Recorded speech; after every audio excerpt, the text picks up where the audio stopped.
East Asia Soft has done wonders to bringing compile hard games to the West that other companies don't, like the Moero series, Seven Pirates H, and now another one of their dungeon RPGs. This game isn't fully out in the West yet, but is releasing in the Asia or Hong Kong region with full English text, and they're trying to get it out in America and Europe sometime next year. They sent me a press code for the English Asia version, so let's dive into it. Here is my import review of Tokyo Clanpool for the Nintendo Switch. With story, Tokyo Clanpool takes place in a world where a reverse city appeared in the skies above Tokyo, with monsters pooling out of it, destroying most of Japan's government, forcing what was left into new organizations. This plot centers around a group of girls in their own governmental cabinet known as the Diet Dolls. After a massive tower appears, seeming to bridge Japan with the reverse city, and war is declared by a citizen of that dark world, the Diet Dolls head into the tower, aiming to chart it and stop the war, with the people of Japan watching every moment of it through some sort of strange live stream. As a story, I think it's pretty decent. You get a fair amount of time with the characters to flesh them out, and while they are all very much anime tropes given form, it does hit some interesting RPG beats, especially when it comes to the rivalry between the Diet Dolls and other military factions. When it comes to gameplay, this is a dungeon RPG with a lot of customization elements. As you play, you'll traverse maze-like dungeons in first person, fighting lots of enemies and trying to find your way to the next floor and next story event. With the Nintendo Switch version of this game, it comes with previous DLC from the Vita release. Like many other compile hard Switch ports, you can choose to activate any of these DLC packs to have them added to your game at pretty much any time. These include job class skins for the characters, generic items to use for combat and healing, and a set of high-tier weapons and armor. Though the armor is fairly limited, only giving you enough for a full spread on a single character. And then there's the important question, the fan service and censored or uncensored element. East Asia Soft has always been great at getting uncensored Switch games out there, from Moero Chronicle to the Mugen Souls franchise. Tokyo Clanpool is mostly uncensored as well. Many of the very risque monster designs from the Vita version of the game, like the clearly naked woman dripping in slime or some other bodily fluid, looks the same on Nintendo Switch. But the ether induction minigame is no longer here. This was the touch and rubbing game you perform on the girls to help give them buffs. Completely optional, but something pretty much every compile hard dungeon RPG has within it. Instead of you doing the minigame, you select your buff from the menu and that's it. Oddly enough, the cutscene right after you do it for the first time still references the girls being physically touched and fondled, but the actual minigame is no longer there. We do have a reason for this though. Many have theorized about Nintendo of America enforcing stricter content regulations ever since this happened, along with other games getting rejected in the West, like the recently cancelled Hyperdimension Neptunia Rebirth Trilogy and Death and Request Code Z. But if East Asia Soft had to remove this minigame for the Asia region release, it seems to be a possible change Nintendo is making beyond just America and Europe.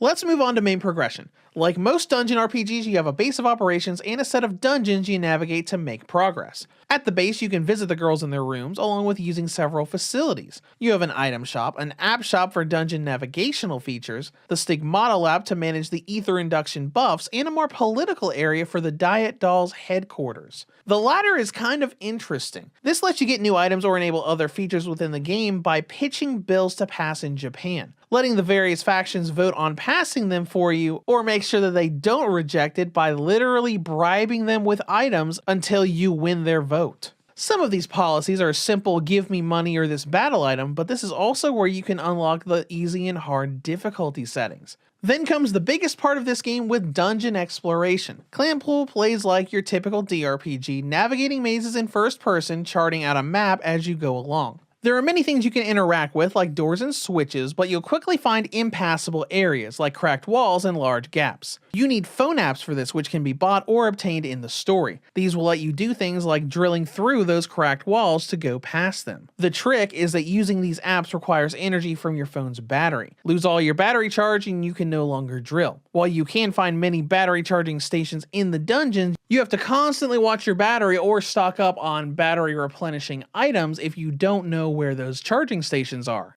especially considering that just returning to base to replenish that battery and going back will actually reset all of those drilled walls, requiring you to drill through them all over again when you return. Now let's talk about combat. We have a pretty typical turn-based system where you have physical attacks, skills, items, and a special ultimate attack to use with other party members. But this game does take it a little bit further with an almost Neptunia or Fairy Fencer F-style combo system. Each character has points to use for their combo, letting them throw a bunch of different commands together for a single turn. Not just attacking once, but several times, or attacking and casting spells. Once you have that combo system set up, it'll also stay in the game's memory after. You can then just tap X to confirm in every battle, or use the auto battle system to just go through everyone's saved combos as you go from battle to save time. And you're definitely going to want to save as much time as you can. At its default settings, the animations for this combat system are very slow and sluggish. All of the little animations look neat, but it takes so long to go through battle. Thankfully, there's a battle speed option that I always turn up to the max to make battles go by quickly. Once you win a battle, you gain experience and can level up, but you also get support, having the people of Japan donate money and giving you buffs the better you perform, plus getting little extras when you leave a dungeon, voting on who did the best job.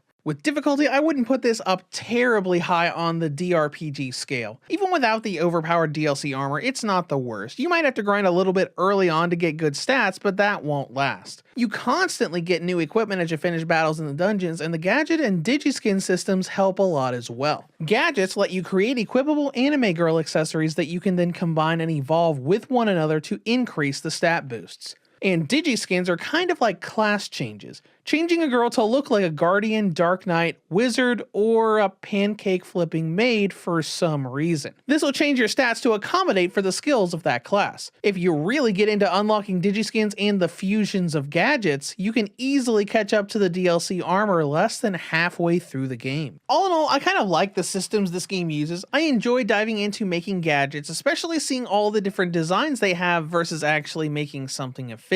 The only thing I wasn't a huge fan of was the repetition and backtracking of this game. The story will quickly send you back to previous floors to explore new areas with new abilities. This is kind of cool at first, like revisiting the first few floors with the drilling mechanic to explore all those cracked walls you couldn't before, but I found it to quickly become a fest of 100% mapping out each floor, trying to find the one little tile where an item you need is. This might be my own problem, but every time I needed to backtrack to find a specific item or set of items, it would sometimes take me hours of re-exploring every floor and staring at the maps for that one small tile that hadn't been found yet, or finding a random pit on the floor above that would just happen to drop me into a new area. Speaking of hours, let's dive into content and length. Tokyo Clanpool can be a big time sink. If you go through the entire story, expect to dump at least 30 hours into this game, though that'll be more like 40 if you get lost like I did. Next up is presentation, which looks good. The models in this game have that animated look to them during cutscenes as well as combat. Everything looks crisp and clean, and the models will even change, at least in the dungeons, when you swap the characters' digiskins. Performance is pretty good for most of the game, having a really fast and high frame rate, but you will run into small frame drops. They happen during specific effects with navigation in dungeons. The first started for me with the large purple clusters you walk through to break and get items, as well as some of the larger map changes like hitting a switch to create a large energy floor.